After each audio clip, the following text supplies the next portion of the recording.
Conçu pour les sols minéraux intérieurs, le revêtement de sol époxy DMD Extra Fort est un bicomposant ultra performant. Sans solvant, sa résistance exceptionnelle lui permet de supporter des charges intenses, y compris le trafic de chariots élévateurs et de véhicules lourds. L'application se réalise entre 15 et 30 degrés Celsius, avec un temps de travail de 20 à 60 minutes, selon la température. Un kit de 5 kg permet de couvrir environ 15 mètres carrés.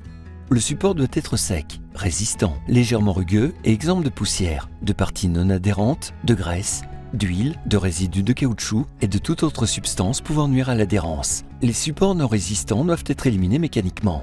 Les fissures, joints, irrégularités et trous doivent être rebouchés au préalable avec un mortier de réparation, car le revêtement n'a pas de fonction nivelante et n'absorbe pas les mouvements du support. Masquez soigneusement les zones qui ne doivent pas être revêtues.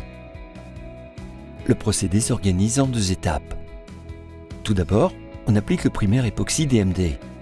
Celui-ci est nécessaire pour les supports poreux. Pour préparer la couche primaire, commencez par remuer la résine, puis ajoutez progressivement le durcisseur.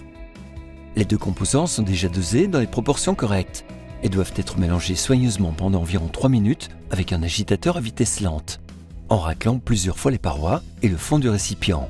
Pour éviter un mélange insuffisant, transvasez le produit dans un récipient propre, mélangez à nouveau, puis appliquez immédiatement sur le support à l'aide d'un pinceau ou d'un rouleau à poil moyen.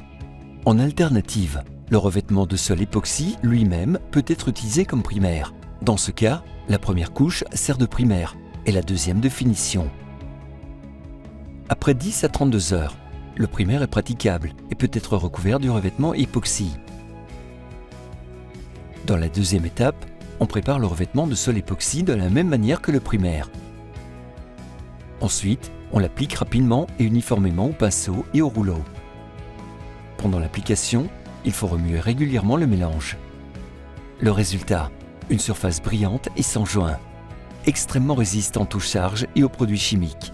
La surface finie est praticable après 18 à 30 heures, sollicitable après 2 à 3 jours et totalement durcie après 7 à 8 jours.